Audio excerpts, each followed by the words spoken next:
Hello and welcome to the Free Dominion Show. My name is Freeman Singirankabo, and thank you so much for tuning in to our broadcast today. Those of you joining us live, especially if you're joining us live from the social media like Facebook and YouTube, welcome. We are so glad that you could find some time out of your busy schedule to join us today. Be sure to share our programs and by all means subscribe and follow to our pages, our social media pages, and you may be wondering why. So we may have an opportunity to talk to you in real time as we share our conversation today. And for all of you joining us, especially those of you who are tuning in for the very first time, either be on television, on radio station, or social media, our conversation that we have here at Free Dominion Show, we have it in the spirit of truth, love, and trust.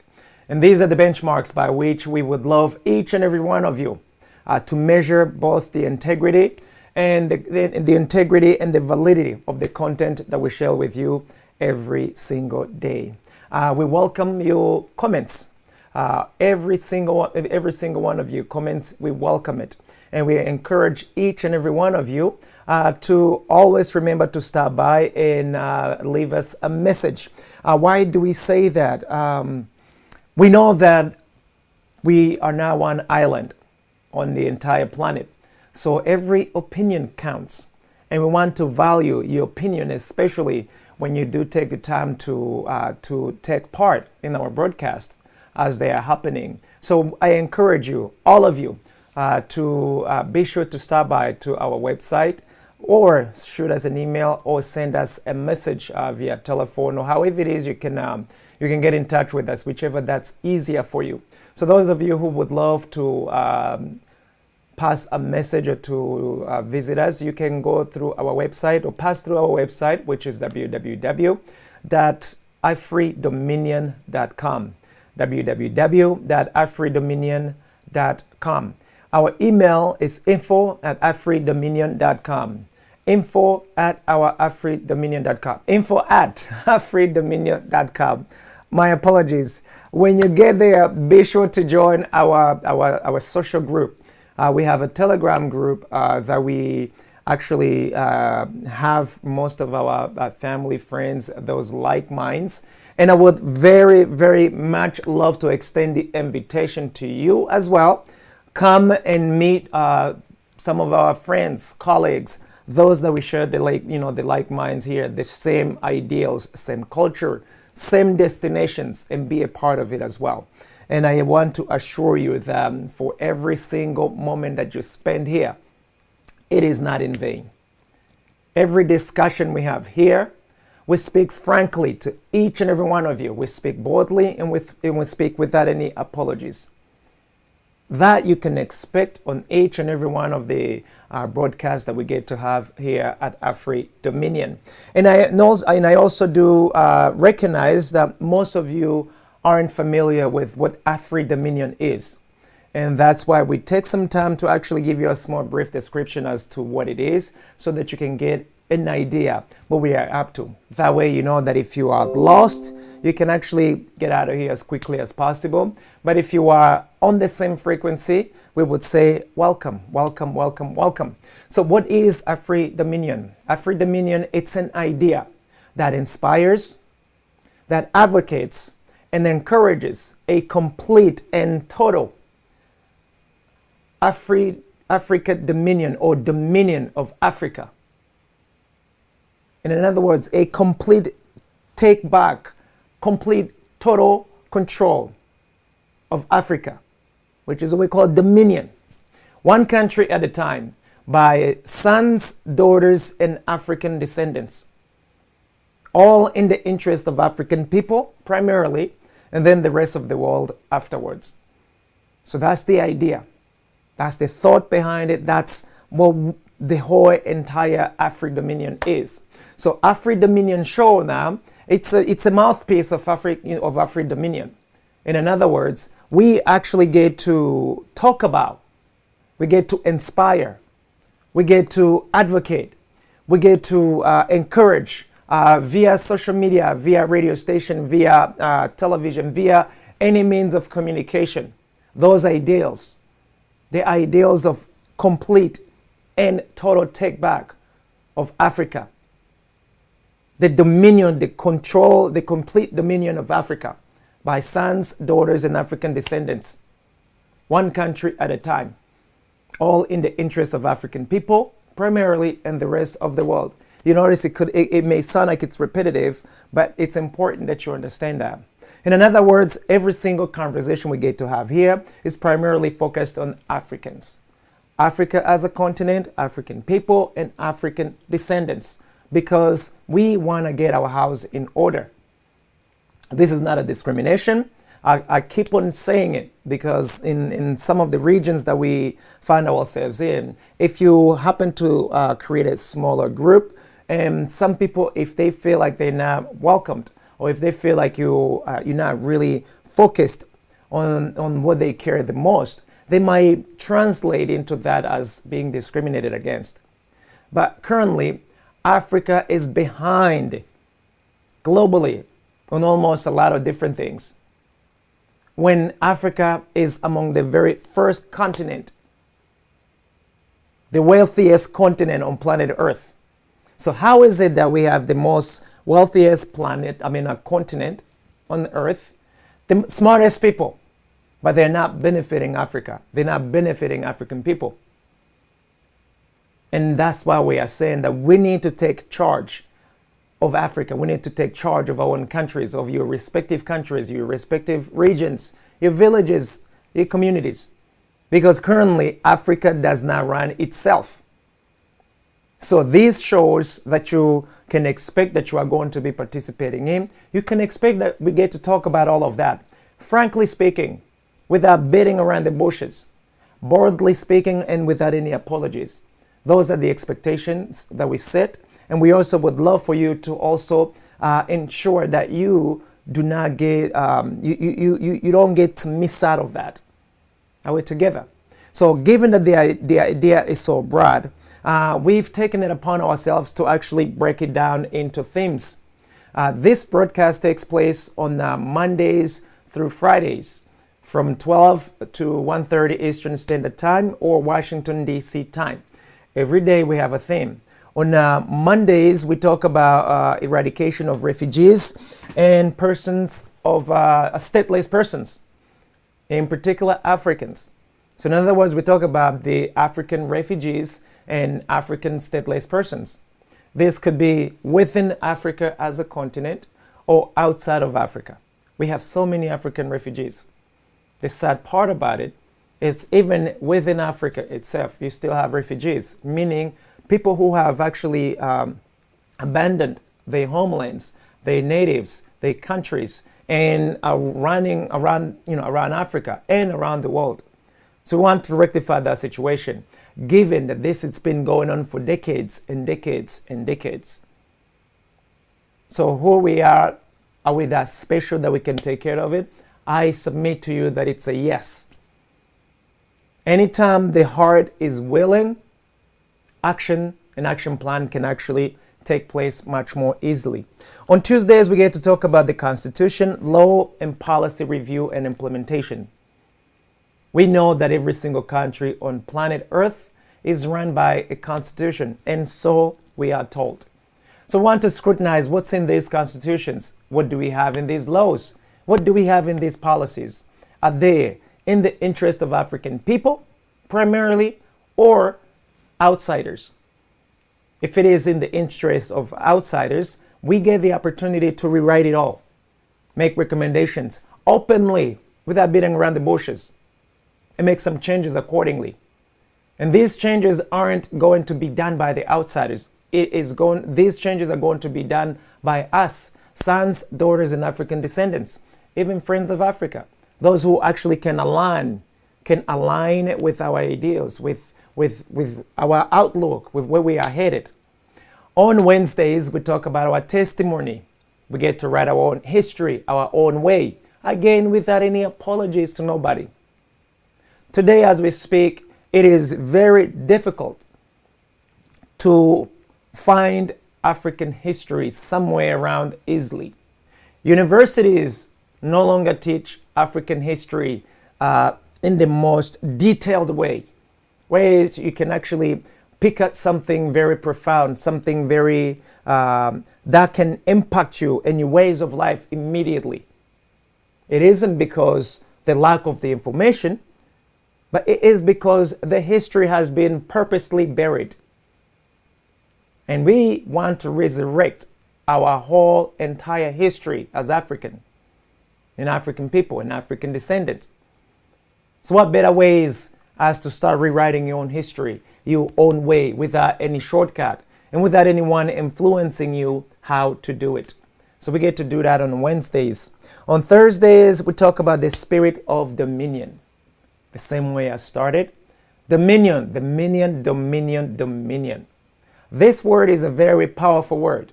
We explicitly use this word because you understanding what it means to dominate, then actually you get to become who you are originally.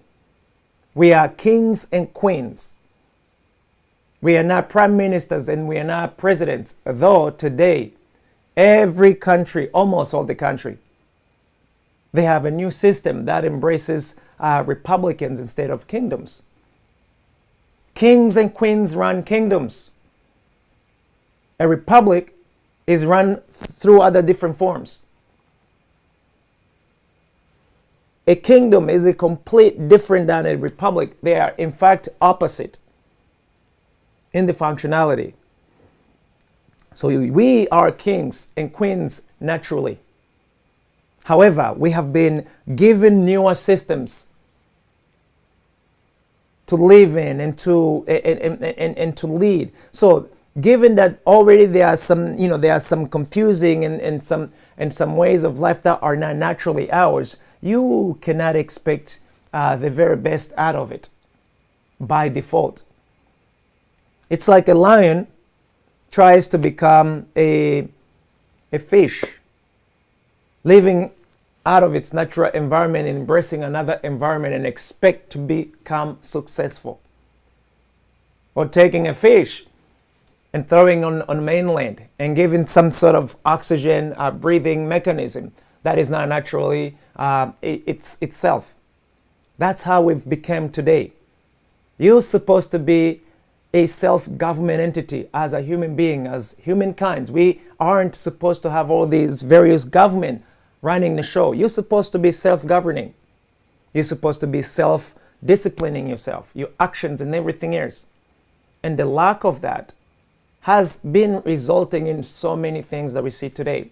So on Thursdays, we get to talk about the spirit of leadership, the spirit of dominion, the spirit of controlling, the spirit of mastery of your natural resources, of your homelands, of everything on planet Earth, based on your area of responsibility. We get to discuss that in a much more detail. On Fridays, we get to talk about the current news and its impact to the African people, as well as the continent of Africa. And again, we get to cherry pick what we see fit, what we believe is of a high importance, and we get to talk about it. And all of that, you get to have a front seat on it because we have a live studio where you can actually join the conversation as it happens. That's one of the best things I love about this show and many, many other shows or programs that we are programming on this style of conversation. In other words, you do not have to give us heads up that you are going to participate. We welcome you anytime, anywhere, and you come and be a part of the show. Today is no exception. Zoom is open. Social medias are open. Wherever you feel comfortable, we will find you from there. And by all means, come and join us in the studio as we can actually exchange. I want to give a shout out to Kings and Queens online currently that I can see in the chat, be it in the Zoom, be it on YouTube, be it on Facebook. I greet you all. Umwamikazi Umutoni, aka Queen Umutoni, I give you a shout out. Umwamikazi Tiana, I see you. Umwamikazi Johnny, I see you, Johnny. Umwamikazi or Queen Claire. That's what I'm referring to to those of you who do not understand. Umwamikazi, it's queen in Kenya, Rwanda. And by the way, I'm from Rwanda, so don't be surprised if you do hear me sounding funny or using some languages that you sometimes may not be able to catch or to hear right away. So today, given that it's Wednesday, it is, we are going to be talking about our testimony. Now, let me also put a disclaimer out there. You notice since on Wednesdays I have been the one giving my own testimony. It isn't because of a lack of other testimonies, but who's better to start with testimonies than myself, since I'm hosting the show currently. So most of you may be wondering, who is this guy? Why shall we care? Why do we bother? I want to let you know why and why I'm here. Sounding fun. Why? I was born in Rwanda, and for a few years, I was literally gone out of Rwanda. I was gonna say kicked out of Rwanda, but it will be sort of misleading a little bit. The war in Rwanda has caused so much changes in our lives. When we talk about the war, I am not referring to the genocide, the Rwandan genocide that everyone knows about, or the Tutsi genocide as it has been co-labeled. I'm referring to the actual war that that caused the genocide, or that was a prelude to the genocide. And that war started in 1990. In the 90s, I was just a kid. A kid, pretty that way. So I had the opportunity to live in the country up until 1995, early 1995. That's when I left Rwanda. So I was born in the 80s, and in 1995, we had to go, we had to leave. But between 1990 and 1995, the life as we knew it completely changed. So given Wednesdays, and given that we get to talk about our testimony, and we get to write our history, I feel like, I deserve to give you a share of who am I as a person, and give you what I have gone through. The same way all of you are welcome to also share with us. And I want to explicitly tell you all to come and share your story as Africans. Doesn't matter what kind of history you have gone through, what kind of experience, share with us, because we are preserving our history, our own way, or ways, I should say, and with no apologies from nobody. So that's why Wednesdays, I love Wednesdays because I feel like I'm rebelating myself. Though we have already started in our own native language, which is Kenya, Rwanda, but we also want to let you know, those of you who are outside of the boundaries of Rwanda, those of you who may have actually an impression that when Africans found themselves in various countries around the world, that we are just homeless, that we just coming in to suck your resources or to just cause havoc. We are not about that. Africans, they found themselves in various countries because of what's happening on the African continent, what's happening in our respective countries. And oftentimes, the same country we are fleeing to have a hand in it. And we are not ashamed to say that. And we are not afraid to openly say that. So young people all over the world, find out your involvement as a country on the continent of Africa. Go even further. What is your country's involvement in any countries within Africa? I live in the United States. It has been my home for more than 20 plus years. Since 95, I've been living here in the United States. It's become a second home that I have ever known since I was born. The United States has been involved in the wars ever since 1990. Since October 1st, 1990, up until today, the United States is still involved in the warfare within Rwanda and outside of Rwanda. And they have also played a major role during the fight They have helped the rebel or the current government today. And the rebel, they used to be called RPF, or the Rwandan Patriotic Front. The United States sponsored them. However, you will never get to see that in any of the universities here in the United States. You have to dig. You have to literally be interested to get to know that the United States has had a hand in the wars that has been taking place in Africa, in particular in Rwanda, where I'm from originally. But they have had a hand in it. They still have a hand in it today. Recently, I was showing you a military status force agreement that the United States has signed with Rwanda, where the United States has an extension territory called Rwanda, even though Rwanda is supposed to be a sovereign country.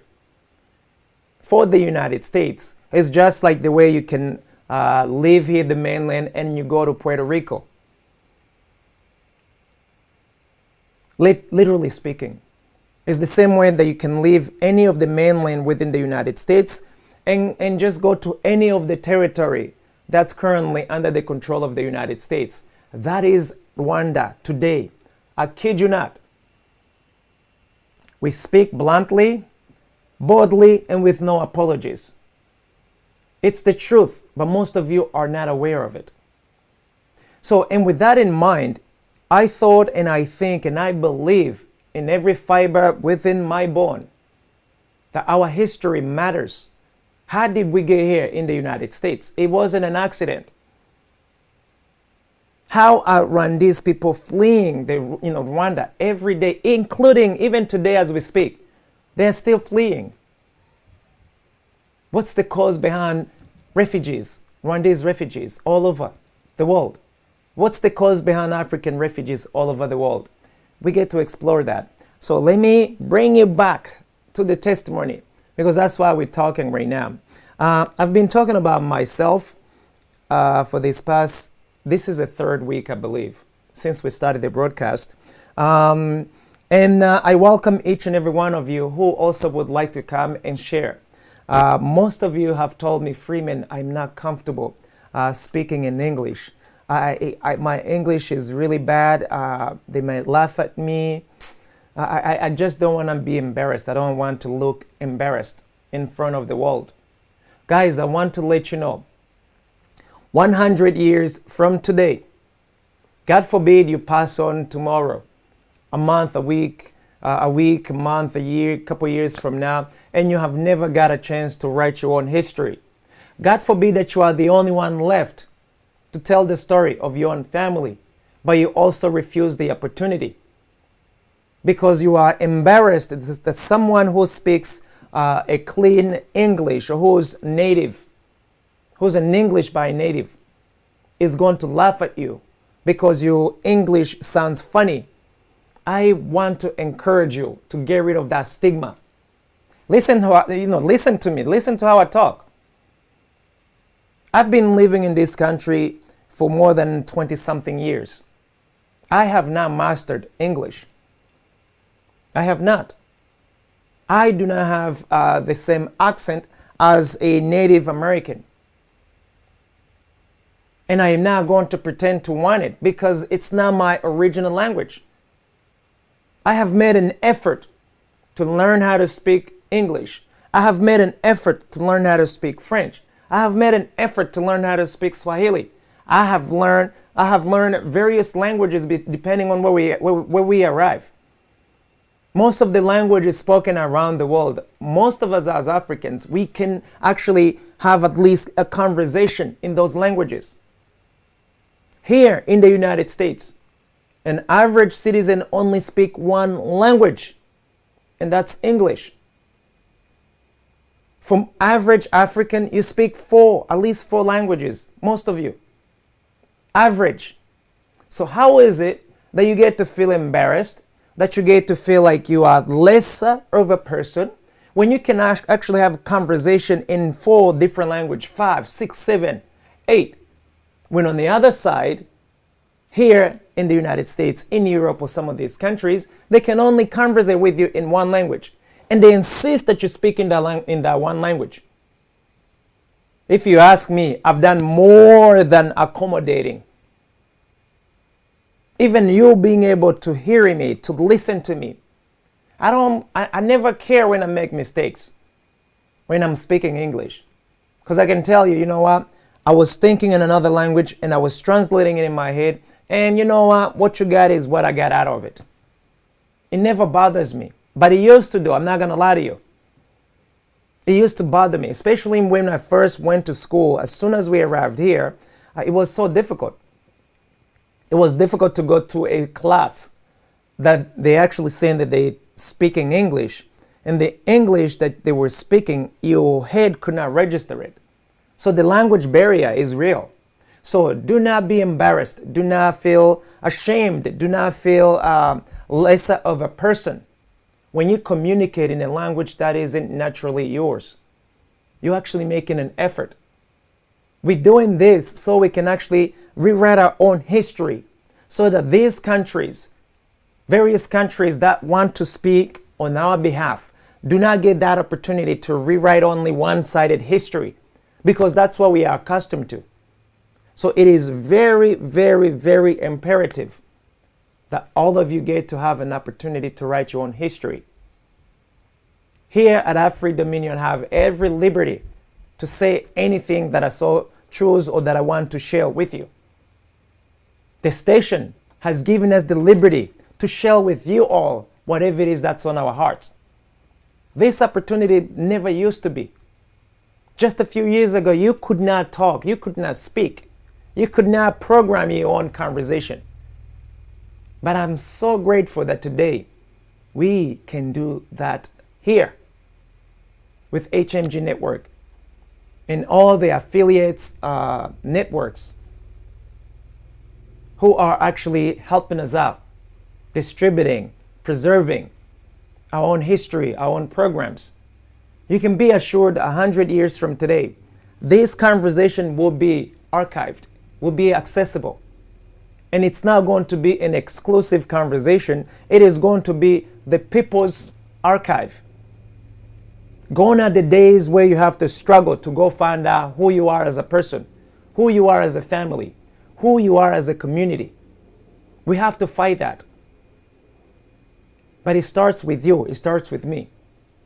Hence, me loving Wednesdays. I get to talk about my story, your story. We get to hear about our own history. You get to tell your own, you get to tell your own history, your own way, and without any stigma, without any shame.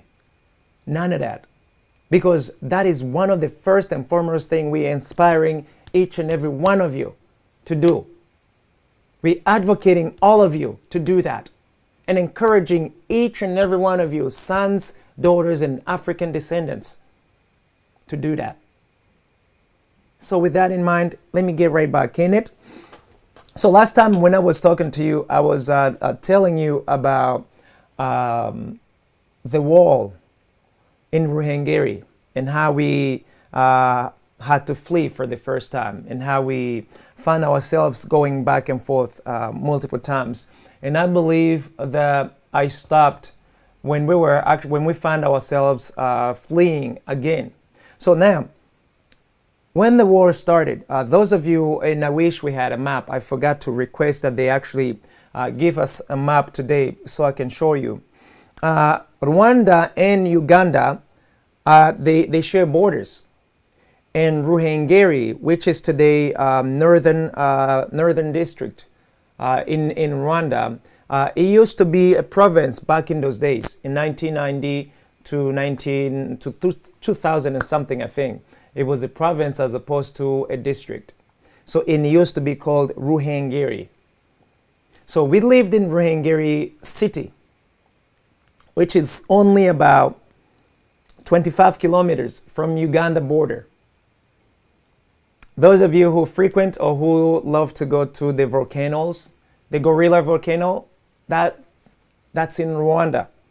All the gorillas that you see in different zoos, their native homes, it's in Rwanda, Uganda, and the Democratic Republic of the Congo, because that's where the volcanoes are.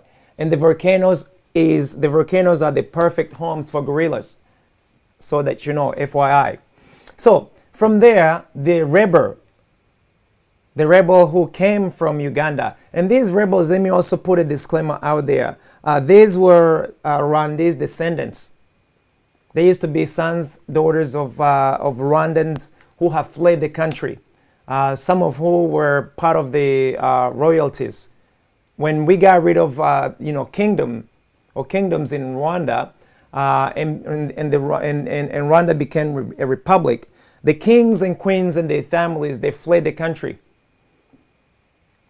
And there were quite a huge population of their families that left the country as well in the 50s or 1950s. So their grandchildren, they attacked the country in the 90s, specifically on October 1st, 1990. And most of them lived in Uganda, in the Democratic Republic of the Congo. It used to be called Zaire before, in Burundi and Tanzania. And these are the countries neighboring Rwanda. So since we lived close to the border, when the war erupted, we were actually affected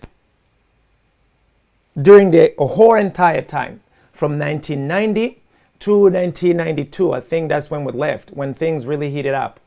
I think so. I think it was early 1992. My memory is a bit fuzzy. There are some details or some dates that I may not necessarily have on a lockdown the same way I would love to, but I'm quite sure. Some of you whom we were friends, whom we were neighbors, you can actually help me fill in the gaps. But what I wanted to relate to you is that since the war started, our life forever changed up until today. Actually, if the war hasn't started, if we didn't have, or if we've never had any war, I don't know if I would be in the United States, frankly speaking. Me being in the United States was the result of the war that took place in Rwanda. That's why I'm still here.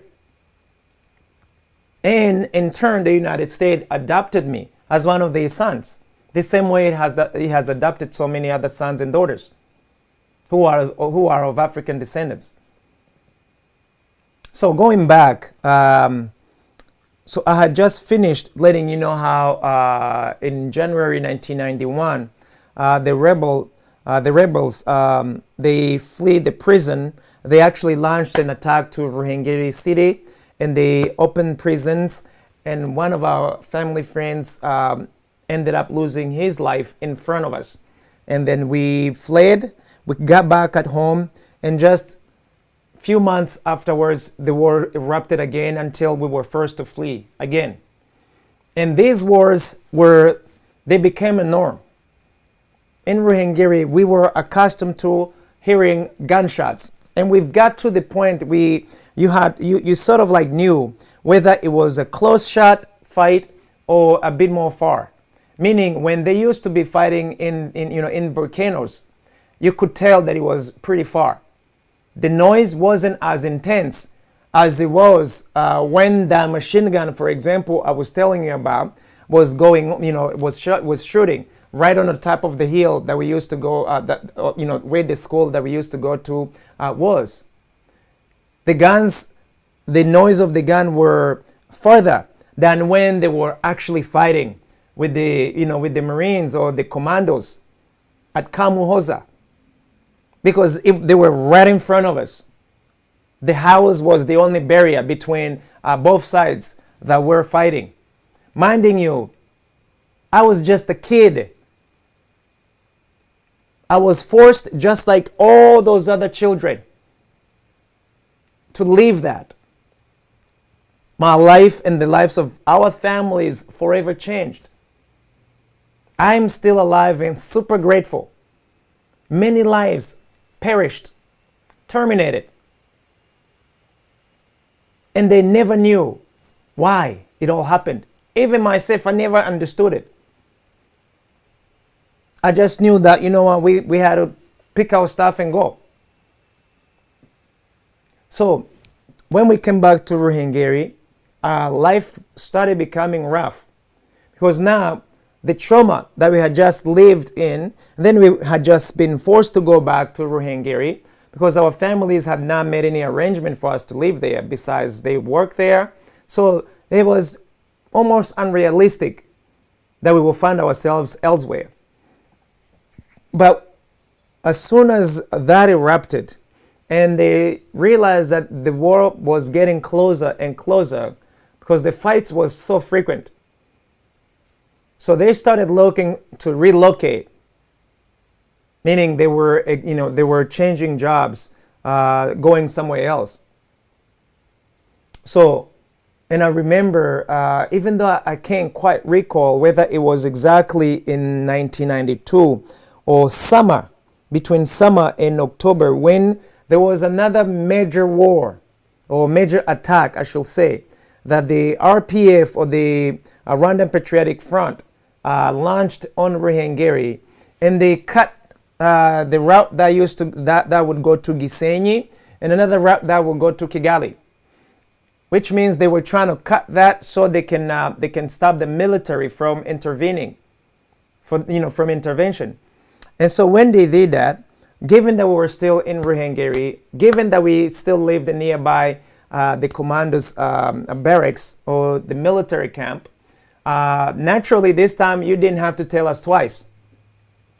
We had mastered the proximity where it was no longer safe to be in the neighborhood. So the time arrived, and again, our father was like, okay, let's pick up and go. And it's funny because during that time, as a families, our mom was always away. She used to travel frequently. So those wars, the first time that the RPF came to Ruhengeri, she wasn't around. She was traveling job-wise. Even the second time when we had to flee. In between, we would be afraid, ready to go, but the war would just, the attacks would never make it, as they have done those two major times.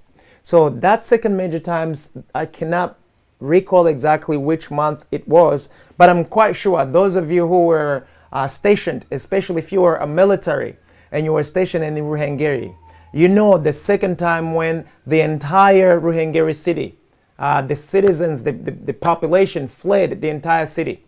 And and all of us, we headed towards Nyakinama, which is another route. Whenever you will cut off the route that used to go to Gisenyi, and then another route that used to go to Kigali, the alternative route that remained, it was the route that used to go to Nyakinama. Ask me how I know that. It is so imprinted in my head, just like yesterday. So those of you who have trauma, especially soldiers who go in war zone like Rwanda, like Somalia, like Baghdad, like Afghanistan, those memories are real. And that's why they debrief you, so you don't go cuckoo on the general public. But I assure you, we are good. So on that second time around, I remember it was so bad.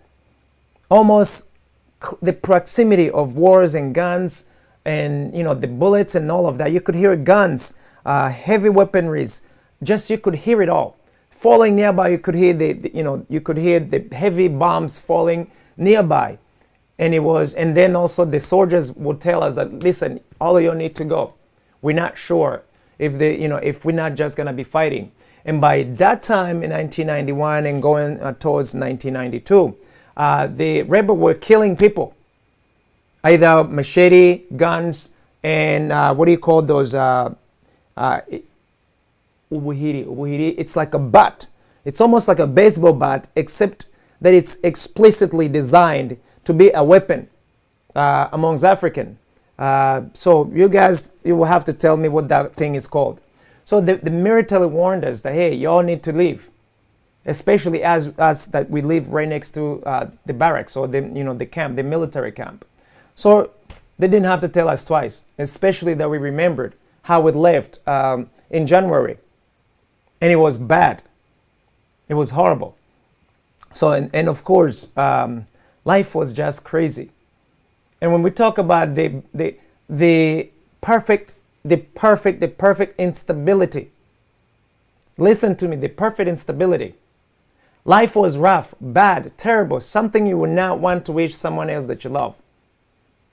So we picked up our stuff and we left by foot. By foot. So we just couldn't find a vehicle that would take us. Our main transportation wasn't around at that time because Mom had it. So we looked for a ride. We could not find a single ride. Most of the rides were being used by the military try to contain the attacks. So we walked. And those of you who are online, you can Google map from Apikir. What do you call Apikir? It was one of those schools nearby. Or let me actually tell you what it's called today. Maps.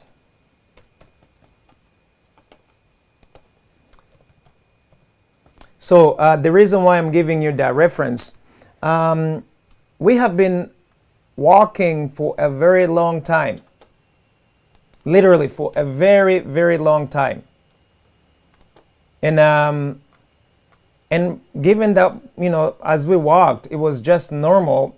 It never really daunted. It just hit me at some point that, my God, we were walking for so long, for so many times. So if you take from,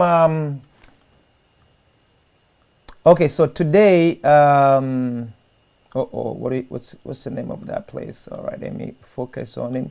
So Apikil. So right next to Apikil, it's a Muhabura Integrated Polytechnic College. There's another college there. So if you leave Muhabura Integrated Polytechnic College, that college used to be a military camp. So those of you who go to that school, that used to be a commando military base. It was a military base.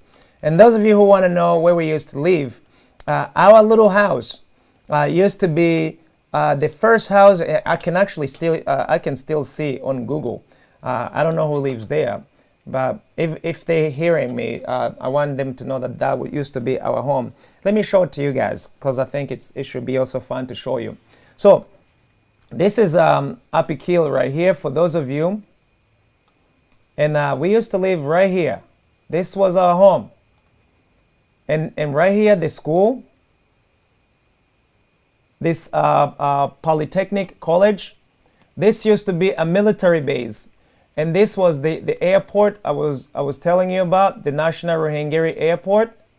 Where is Nyamagumba? Nyamagumba Nyamagumba is somewhere down here. Nyamagumba. Where's the school? I'll have to look for it and let you know. Nyamagumba. I think it's somewhere down here. Nyamagumba. Yeah, bear with me. I sometimes I can't quite remember. I'll find out next time when I'm actually giving a testimony. I'll let you know again. So from here, the reason why I wanted you guys to actually see that, I wanted you to get an opportunity to see how much we would walk from the house of ours where we used to live, going all the way down to Nyakinama. And Nyakinama was another college or university, and I think you probably should be able to see it if I'm not mistaken. So Ruhengeri, Nyakinama, it's somewhere down here. Hydraulic power plant. I'll have to check the map and show it to you guys. But I remember we walked down here. We walked down here going. We were fleeing. So this route right here, it would go to Kigali, right here. This one was cut off by the rebel, and this will go to Gisenyi. And so this one also it was no longer safe to go. So naturally, we had to take this route going down by foot, minding you. So those of you guys who think African can walk, we literally have walked for so many days. And when you hear of displaced refugees within various countries, most of these refugees, they walk. Imagine you walking from Rwanda to Angola by foot. Let me see if I can actually show you that as well. Because some of these things that we're talking about, to some of you, you cannot really fathom what it is. This is Rwanda. It may seem like it's big to all of you. I want you to see the Democratic Republic of the Congo. Do you see how humongous this thing is? Imagine from here to Rwanda, going to Zambia. Let me see if I can actually humor you guys and put some distance, direct distance, direction from here. Let's see if you wanted to go to Kinshasa. Some people went from Rwanda to Kinshasa by foot. Look how many kilometers.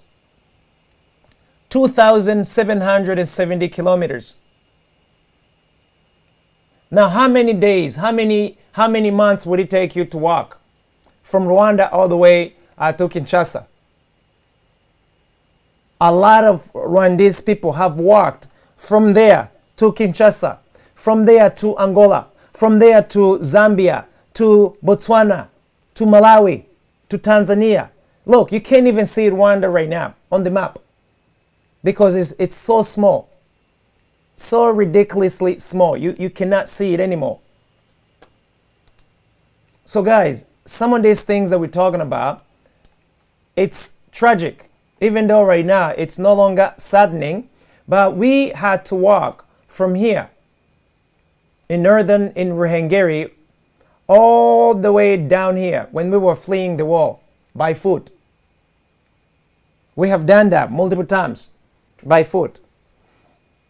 So what am I saying? So on the second time around, we had some of our friends in Kigali, which is the capital city. So we went there. So we walked by foot from our place all the way past Nyakinama College or University. That was like a second university. It was an extension of the National University of Rwanda in Butare.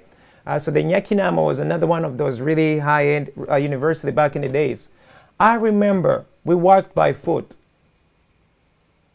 A bunch of us.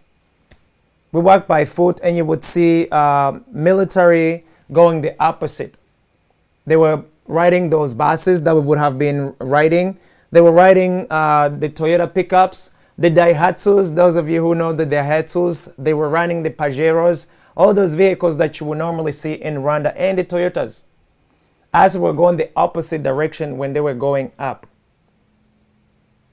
So right after we passed Nyakinama, we found another pickup that had like 20 or 30 people.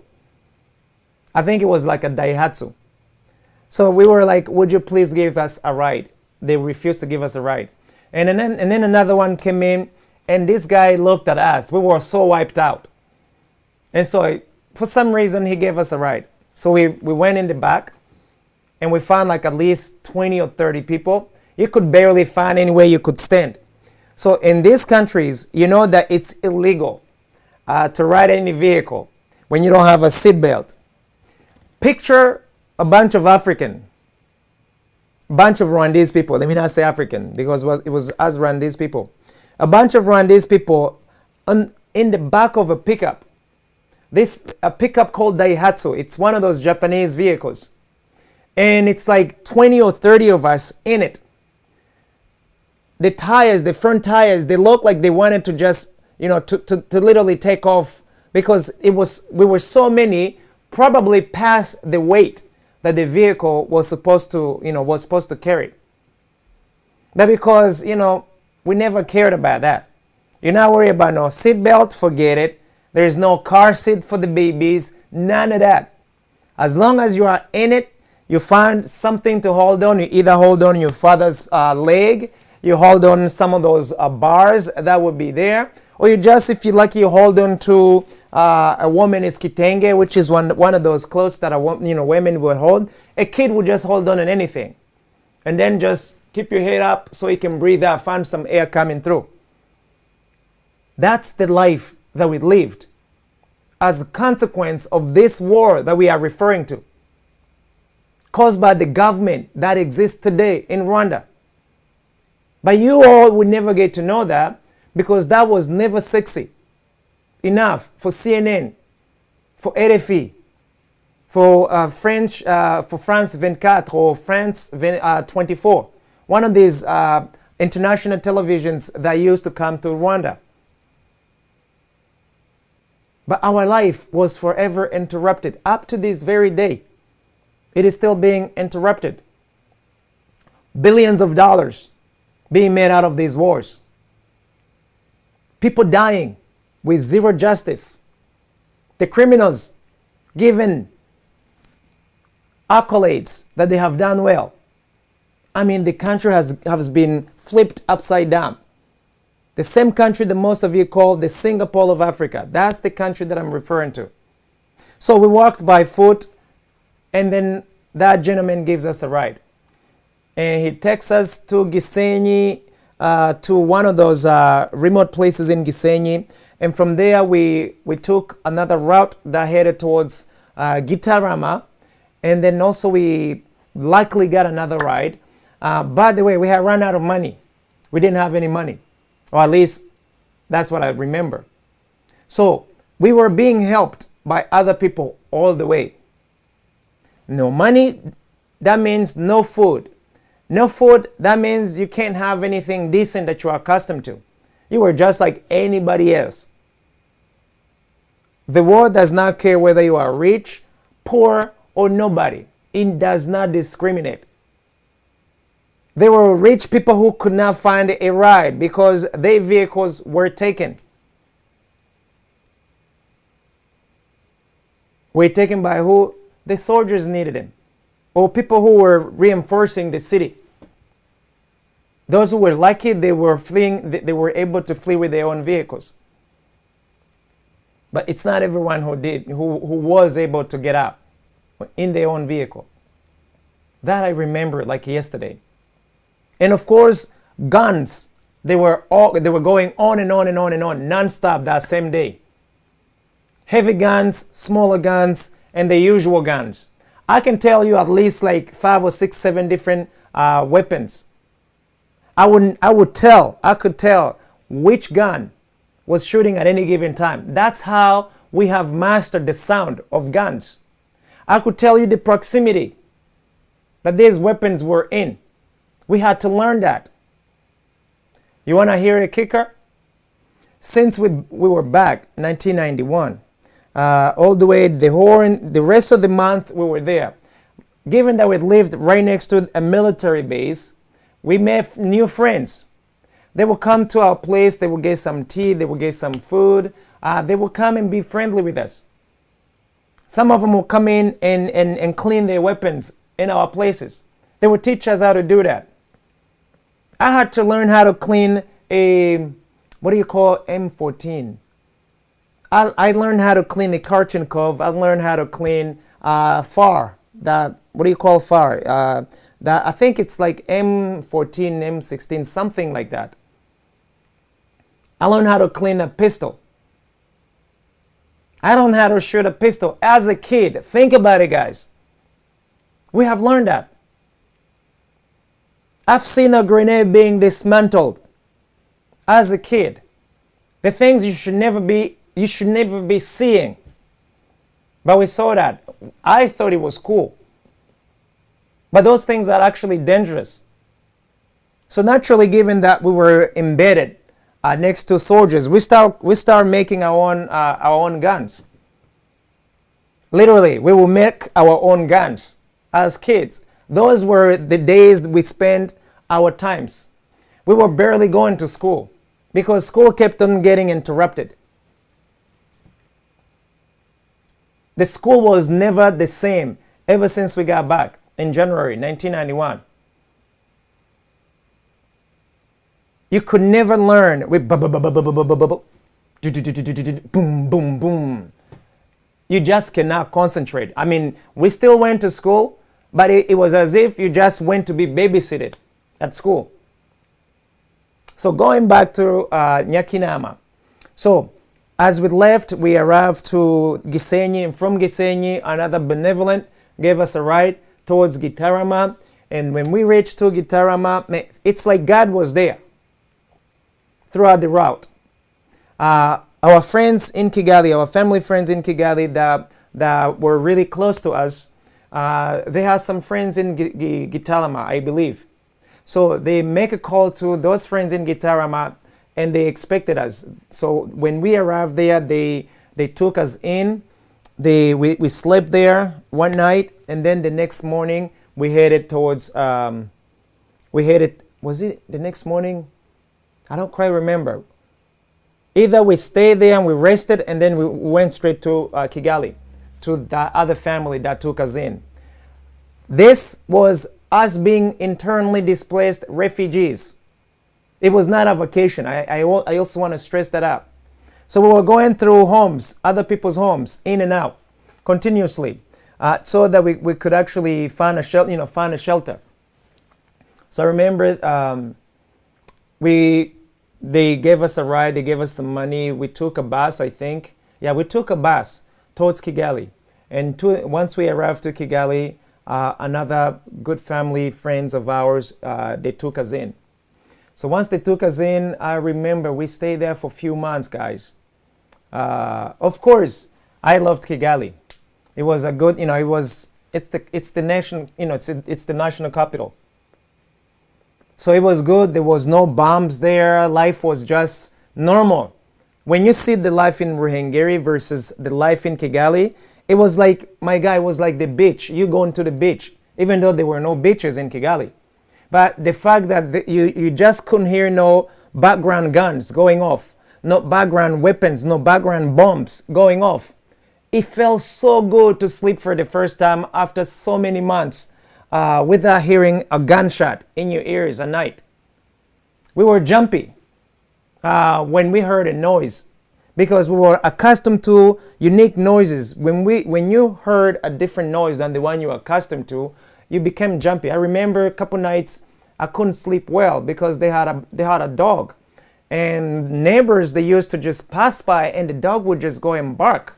Simba, the dog's name used to be called Simba, and I remember when we arrived there, our parents had to split. They had to go back in Ruhengeri after just a few days afterwards. And it sucked because not only the only parent that was left decided to leave us there. Even though it was a really cool family, it's just not the same, guys, when you're not with your parents. Only those who never got a chance, who were disconnected or just didn't have their parents when they fled, they can relate to. There are some things that is hard to explain, but I remember, as happy as we were when we were told that Dad was leaving back, we were sad. In fact, actually, we wanted to leave, but they were like, "No, you can't go because there is still fight." And he was a man, so as a man, an adult, he was expected to basically maneuver much quicker with our children with him. So the family took us in for quite a few months, and we couldn't go to school because school had already started, and school in Rwanda never accepted you right in the middle of the semesters. So we spent 3 months, 4 months on vacation. I mean, it felt great. It felt amazing not going to school. But then, life just started becoming a bit funny. You get to miss home, you get to miss Dad, you get to miss Mom, and it was just bad. I remember it just wasn't, the more you missed it, the more you could tell that you just weren't at home. You know what I mean?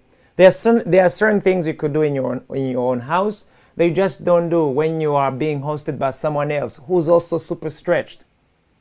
Remember, we were 4 children. 4 children, and I think our maid, we were together. So that family, they had to stretch their own resources to feed 5 extra mouths.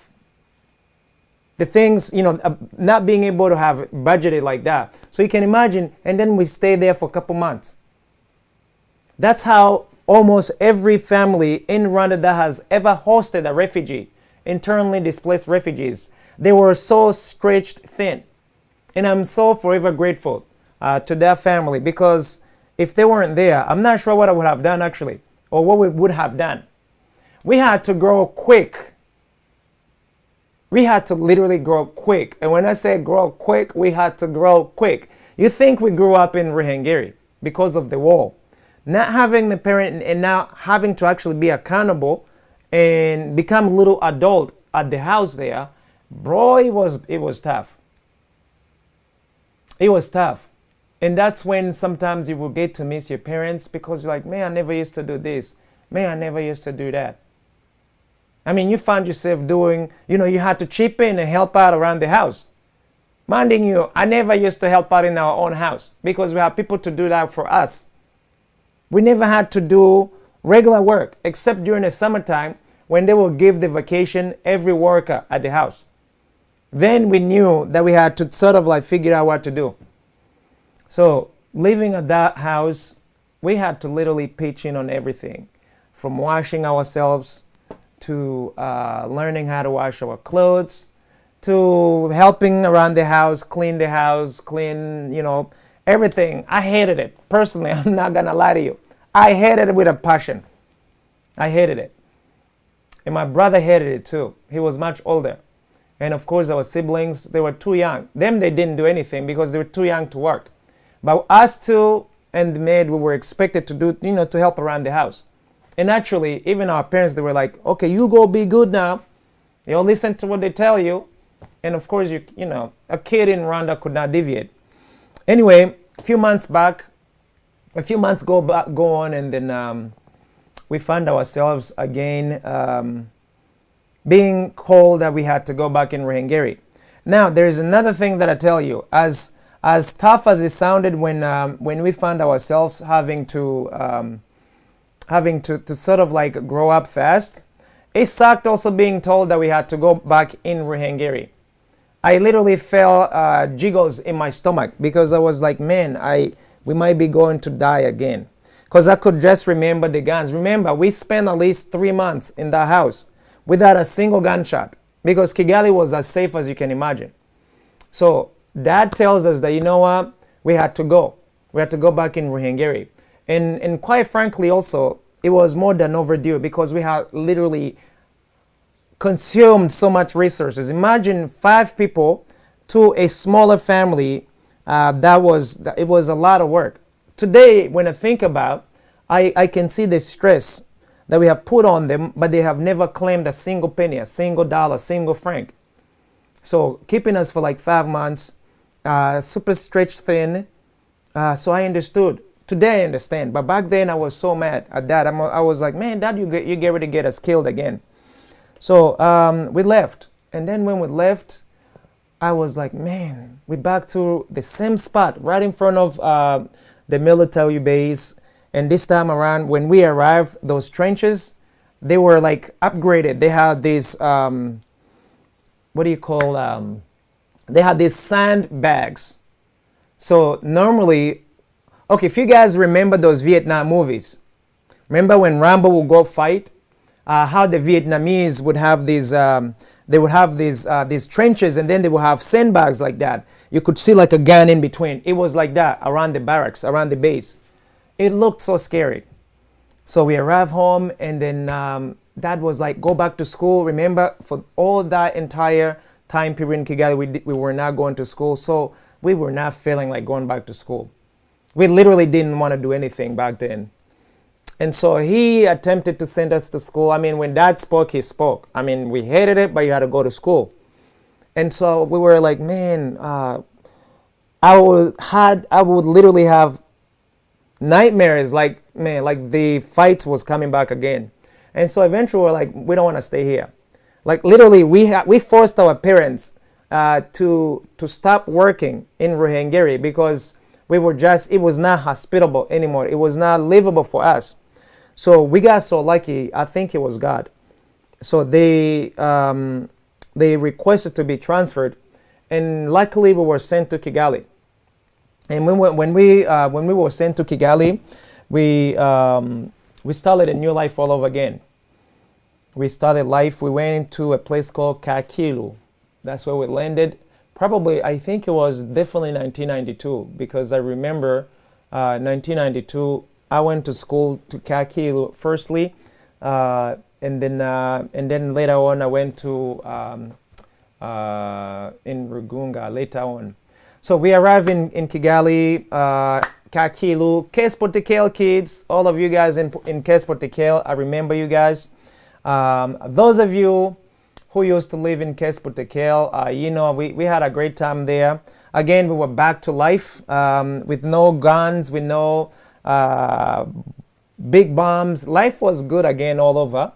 And I remember we started smiling again. We started, you know, we stopped having like those nightmares. And people would be asking us, so what was it like when you guys were going by foot? We didn't even like to talk about that because it sounds so bad when everybody had a vehicle in Kigali and you talk about walking for so many days in Ruhengeri. But once in a while we would see people fleeing Byumba and Ruhengeri coming to Kigali, and they would be begging on the street, and it would just bring back the memory. And I remember it used to suck. It used to suck seeing those people. You would just feel chills in your body because you'll be like, man, that used to be us a few months back. And of course, we would help sometimes, and other times you would just, you know, pretend like you're not seeing it, which is something that I realized. When you live in good times as a kid, you forget quickly bad moments, and but you also get to embrace new moments quickly, because I never thanked God so many times than the day we actually moved to Kigali when we left Ruhengeri, because I was like, man, I think we are actually going to leave afterwards. I was really happy. We thanked our parents. Like, man, you guys are actually, I thought that they were little gods because we're like, I was so certain we were going to die in Ruhengeri. But then, you know, life started all over again. We went to school. And I think first we went to, and the funny thing, actually, I don't know why we keep on living next to the military base, even in Kakilu. Those of you who are familiar with the base, you know, at Kakilu, our house was like, wow, 2-3 houses away from the base also. So which is another funny thing now that I'm recalling it. We used to live in a neighborhood called Kespotekel. Those of you guys who knew those new homes next to the Red Cross, Croix Rouge, down near Muchibaya. Those of you, all of you, I'll give you a shout out. Those of you who are grown, I don't want to name kids that we used to live right next to. But I had some best moments there from 1992 to I think 1993, and then we moved to Kiyovu. But we had some great friends there, great life there, and life was really good. We reintegrated back to a regular life. Our parents, they were like travelers in the country. They used to work and they were working and traveling. They never used to stay in one place. But they kept us in one place between Kigali and Cyangugu. We had 2 homes there. And life continued. Life continued until 1994, April 1994. I am being told to stop because that part is going to take time to continue. But guys, I kid you not. The war in Rwanda, the genocide that you all know of today, the international community, you have no idea what it has done to the Rwandese people. The impact it has caused, the impact to every single Rwandese person, not just the Rwandese Tutsis, not just the Rwandese Hutus, not just the Rwandese Twa, another tribe that you never get to hear of, which is, by the way, almost extinct today. A war is never a good thing. I want to submit to you young people all over the world. You Africans, you know better, especially if you currently living in a war zone. But it's changed us. For the 2 solid years that I believe we were going back and forth and fleeing, becoming internally displaced refugees within Rwanda. Life just sucks. Life become really terrible. You can't do what you were accustomed to. If you were spoiled, no more spoiling you. Everything just changes. And you are forced to grow up fast and very fast. And that's why I was like, man, I hated just, living in other people's home. Even today, I literally don't like living in other people's home. It brings back memories. Being responsible, doing those things, being told what to do. I mean, you just like, it's not fun. But I'm still grateful though, because they are soldiers who have really came through for us many, many, many times. And when I tell this story, of course, I've skipped so many things. So many, many things that sometimes you just don't want to talk about publicly. But it's changed us, really. It's changed us, and I really want to salute those soldiers who really came through for the people, who have helped us for so many years, so many months. Those families that took us in, and we never knew them. Something you will not see in Rwanda today. The Rwanda that I know, people helped each other. Someone will not see you on the street and not help you, especially if you are a refugee. They will help you without knowing you. You will not worry about getting poisoned. You will not worry about them doing some God knows what. We were just so happy, so naive about life. Today, before a Rwandese person helps you, you calculate whether you're not going to get poisoned, whether they're not going to be asking you if you've killed someone, if your parents have killed someone, if you are this, if you are that. It is so complicated today. And this is one of the many consequences of the war. You all in these countries that have never seen the war, you see as Rwandese people coming in your countries. Some of you take us in with open arms, and others you're like, what are these Africans doing? We did not volunteer to come in your countries. We never volunteered. We were forced to come in your countries. For those of you who have actually welcomed us, I'm so grateful. We came here. The United States actually, they received us in a different way, actually, I would say. We didn't come here as refugees. So that's a different story of a different time. But I know that the United States also has received so many Rwandese refugees. But for those of you, other countries out there who have actually been taken us all in as Rwandese, we are forever grateful. And this time around, we are saying we have grown. Those children, us who were in diapers back in those days, we are grown men and women today. We are the engine of your economy, the engine of their lives in these countries we are in. We also still remember where we came from. And for the first time, you're hearing our history, our story, because it's been so difficult to talk about it, because most of you will not relate. But hey, we are writing our own history today. And we are always going to do that. And I encourage every single Rwandese person, every single African who has a story. Never mind whether you can speak English, whether you can speak French, whether you can speak Spanish, whether you can speak Portuguese, German, Russian, Chinese, wherever location, wherever country that has taken you in, make it a point to write your own history, your own way. Don't just disappear. Don't just become a number. You come from somewhere and you are as valued as every single one of those citizens there. And I want to salute those Rwandese people who have been living in forest like animals for 28 plus years.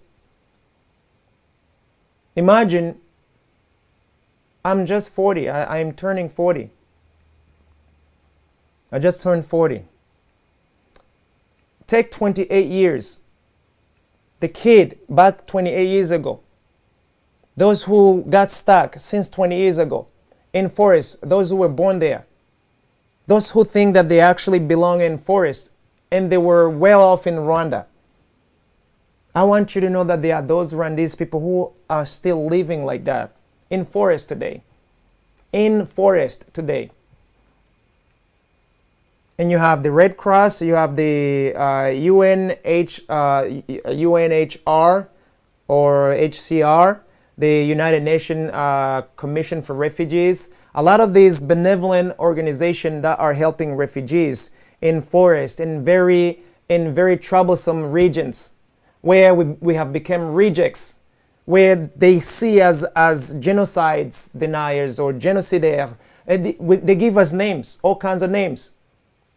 If you look at me and you call me a genocidaire, for example, and you find a son's daughter in the forest and you call him a genocidaire, that's how the Rwandese government labels most of us today, that we are genocidaires.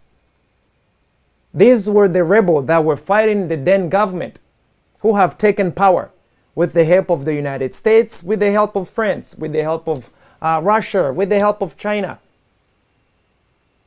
But they will not tell you that they are still refugees in forest today. They are still Rwandese refugees who have lost refugee status today. There's so much to talk about.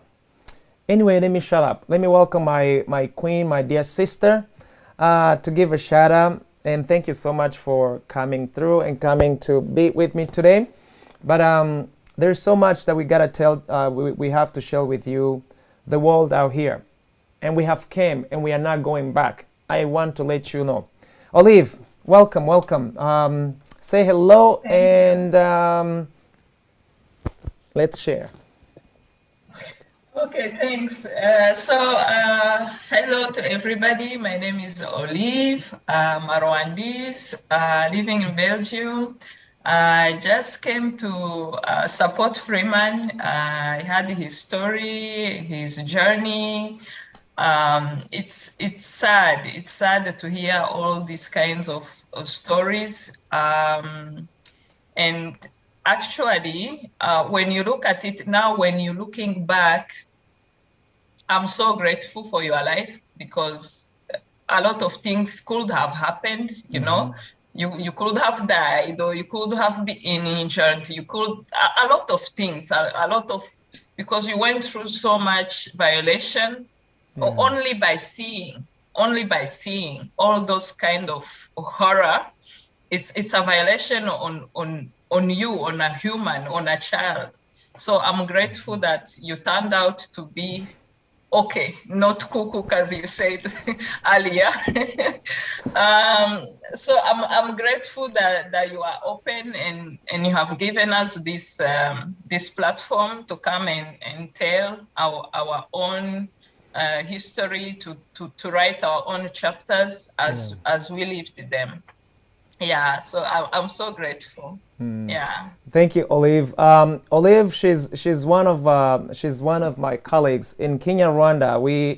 We also have other broadcasts that we do in Kenya, Rwanda almost daily.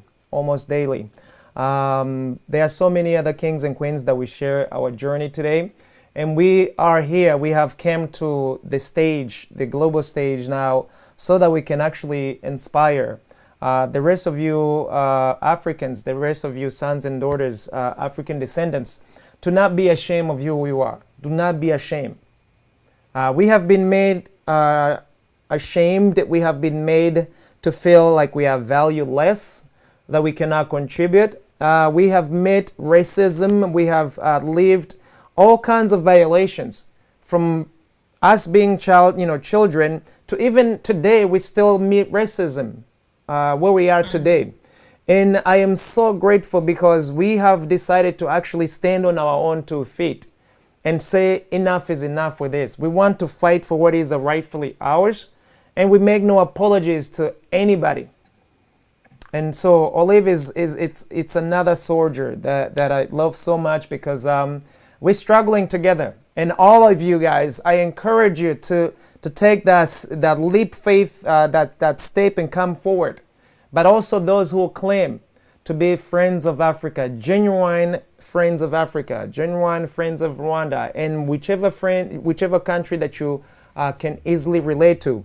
When we come forward like this, it takes a whole lot of energy. It takes a lot of boldness for you to come and strip yourself naked.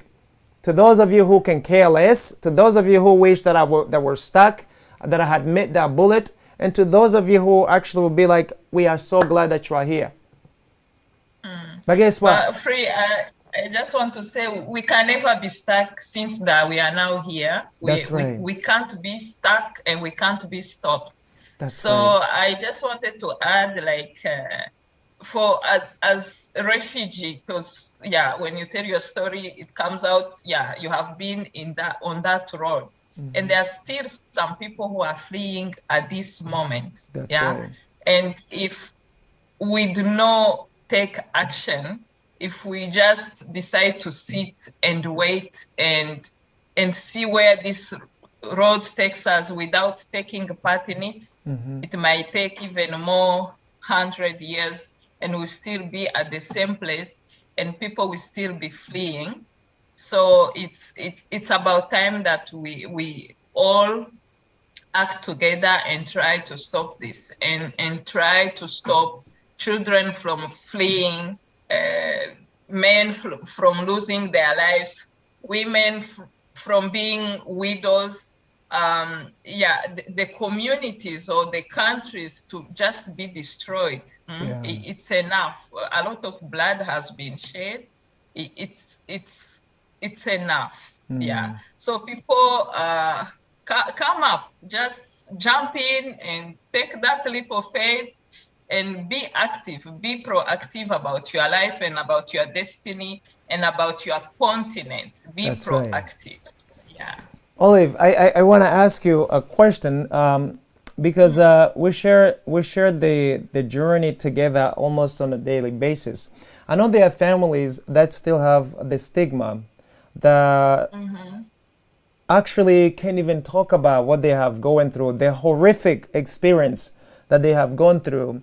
What does it take for another person of the same age mates as we are to encourage them to come forward, even their parents, to come and write their own story, their own way? What do you think it requires for them to actually conquer that fear, conquer those demons, conquer those horrific images, what they wish was a dream, but it's just a reality that they have parked there? What can you tell them so that they can actually take that leap of faith, like you say, in a way that's actually measurable? What I think, it's also a way to heal. If you want to heal your wounds, you have to find a way to talk about them. You have to find a way to trust somebody, and you have to let people love you.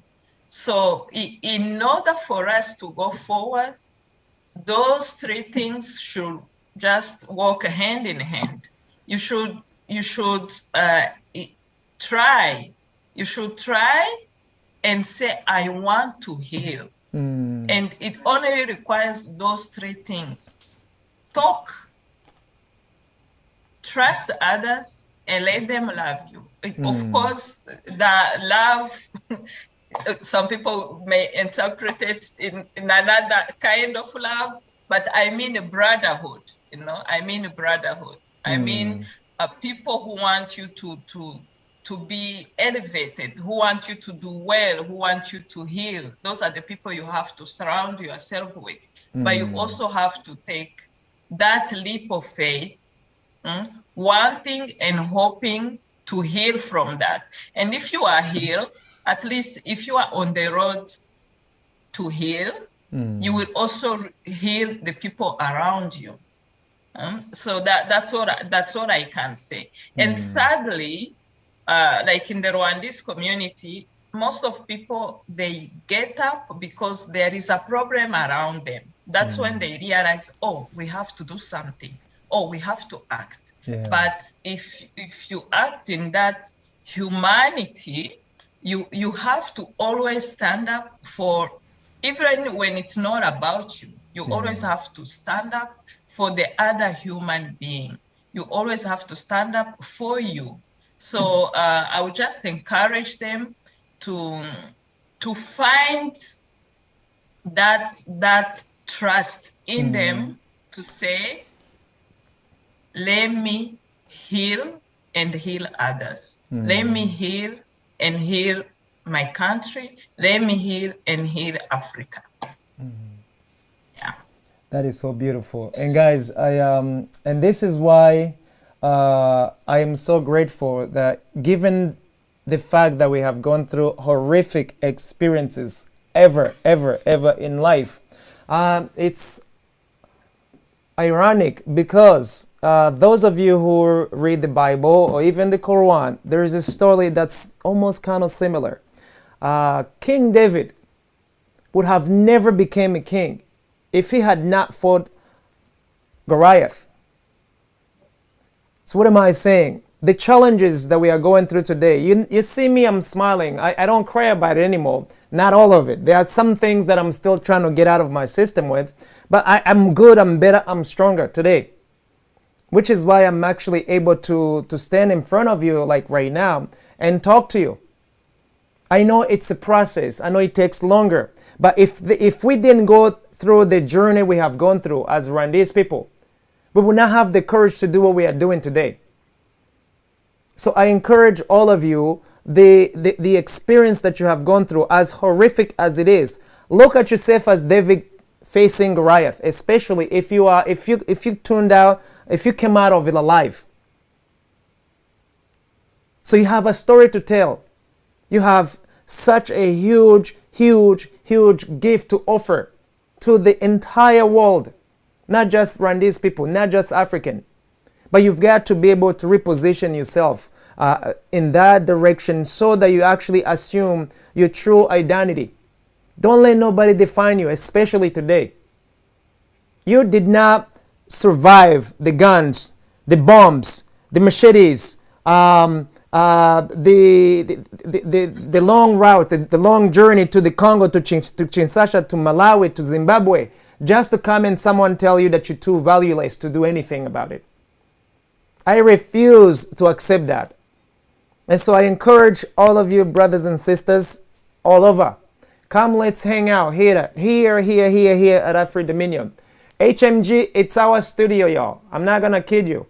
And we have various partners, various other studios that actually distribute this content because they are helping us writing our own history, writing our own testimony. Hence, the privilege to come in front of you in your living room, on radio station, on social media, and we talk. We get to exchange our ways, the way it's never been before.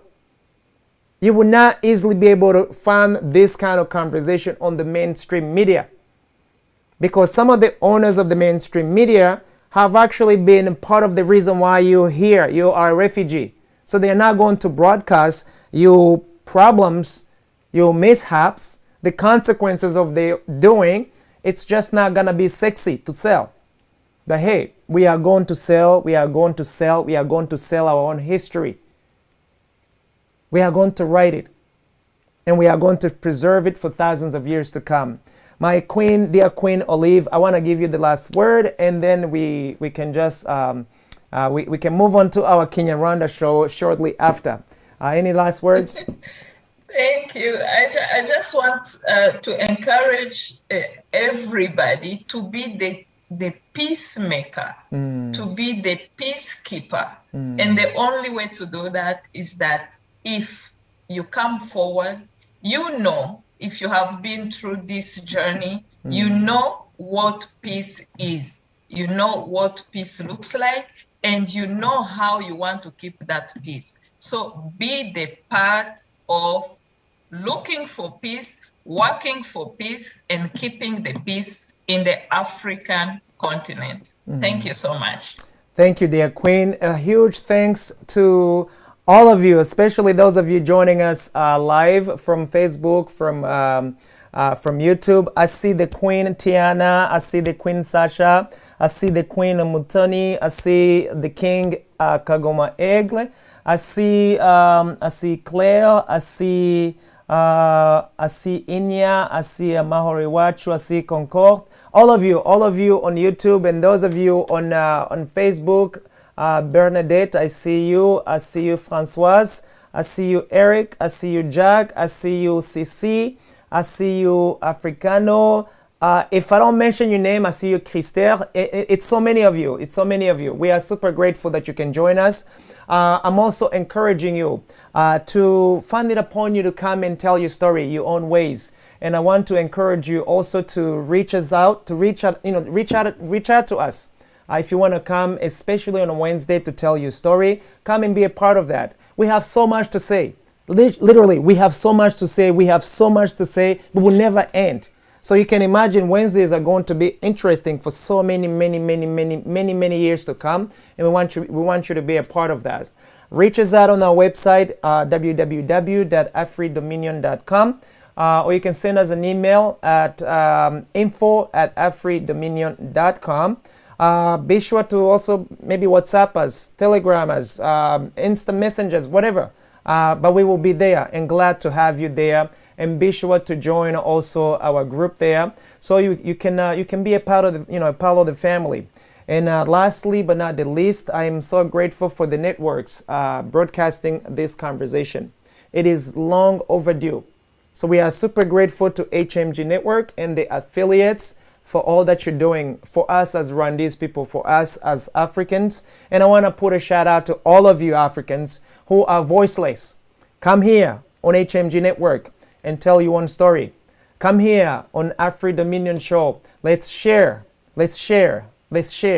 And never apologize of who you are as a person, who you are as Africans, until kingdom come. And with that in mind, thank you so much. I am Freeman Singirankabo and my colleague Olive Murenzi. Until next time, we'll see you tomorrow. Actually, we'll be here tomorrow. Otherwise, I'll see you all next Wednesday while we're doing testimony all over again. Peace.